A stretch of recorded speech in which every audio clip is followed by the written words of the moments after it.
আমি বলে রাখি ভাইয়া, আমার যদি কোনো ক্ষতি হয়, প্রিন্স মামুন ছাড়া দুনিয়াতে আমার ক্ষতি করার মতো তার সারাউন্ডিং ছাড়া কেউ নাই। আমার যদি কোনো ক্ষতি হয়, আমার ফ্যামিলি সহ এটার জন্য ও দায়ী থাকবে। আপনাদের কাছে আমি বলে রাখলাম। ভাইয়া আমি ওর নামে নারী নির্যাতনের মামলা করেছি। যৌতুকের মামলা তো আগেই করেছি, নারী নির্যাতন ও যৌতুকের মামলা করেছি। এখন দেখি আমাকে বাংলাদেশ আইন কি ব্যবস্থা নেয়, আমি এর জন্য আছি আর কি। আমি একেবারে সুন্দরভাবে, এবং আমি মিডিয়াতে আসবো না, আমি কোনো প্রেস করব না, আমি মামুনকে নিয়ে আলাদাভাবে লাইভ লিড করে বাচ্চা নিয়ে সুন্দর করে সংসার করতে চাই। আমি বলছি আপু তুমি যদি সুখে থাকো, সে আমাকে জিজ্ঞেস করছে যে ভাইয়া তুমি তো প্রথম থেকে জানো, তোমার মতামত কি? আমি নিজে বলছি আপু ঠিক আছে, মামুন যদি ভালো হতে চায় ওকে ভালো হওয়ার সুযোগ দাও, তুমি সুন্দর করে সংসার করো। এরপর যদি আপনারা দেশবাসী মনে করেন যে থার্ড কোনো পার্সন এগুলা শিখাই দিচ্ছে, এগুলা কিছু না। আচ্ছা ও যে আমাকে মারে, ওকে কি থার্ড পার্সন শিখাই দেয়? ওর মারামারির কারণে তো আমাদের ঝগড়া। আমাকে কে থার্ড পার্সন কেন ইনফ্লুয়েন্স করবে, কেন শিখাই দিবে? আমি যখন থার্ড পার্সনের হেল্প চাই তখন হয়তো বা তারা আমাকে হেল্প করতে আসে, বাট মামুন আমার সাথে মারামারি করে। এখানে তো মামুন লিখন মামুনের বাসায় যায় মামুনকে বলে না যে তুমি মারো, লাইলা মামুনের বাসায় যায় তো বলে না যে মোহনাকে মারো। মারামারি তো ওরা আমার হয়, তখন না একটা মানুষ আসে। আপনারা মানে কেউ বলতেছে লাইলা করাইতেছে, লিখন করাইতেছে, ভাই ওরা কেন করাবে?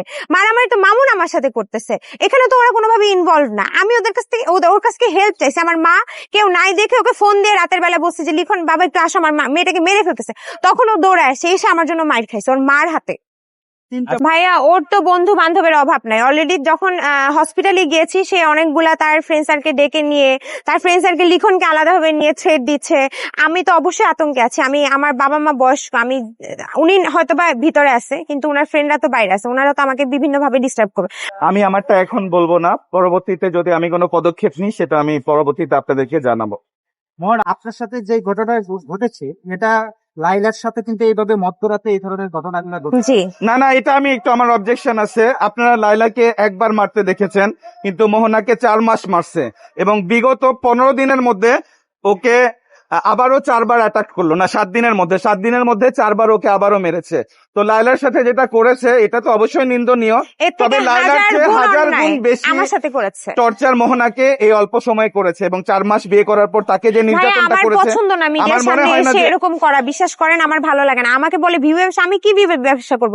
আমার একটা কোনো পেজ নাই, আমার কোনো আইডি নাই, আমার কিছু নেই। আমাকে এসব বলে বলে হিট করতে চায়। আমি চাই আপনাদের কাছে আমার একটা রিকোয়েস্ট, আপনারা সত্য জিনিসটা প্রকাশ করেন। আমার যদি ভুল থাকে এটা আপনারা আইডেন্টিফাই করেন, ওর যদি ভুল থাকে এটা আইডেন্টিফাই করেন। আমি চাই এখন এই ছেলের বিচার হোক। আপনি তো ভালোবেসে বিয়ে করেছেন, মানে এত হিংস্র ভাব কেন আপনার প্রতি? ওর ভিতরে হিংস্র ভাব না, ও কিছুক্ষণ আগে সন্ধ্যায় বলেছে মামুনের আমি জানি না ভাইয়া। বিয়ের পর থেকে আমি কিন্তু বলেছি এটাও, যে বিয়ের আগে কিন্তু উনি কখনো আমার গায়ে টাচ করেনি, উনি কখনো আমাকে একটা থাপ্পড় পর্যন্ত দেয়নি, বাট বিয়ের পর থেকে ওনার এসব টর্চার শুরু হয়েছে।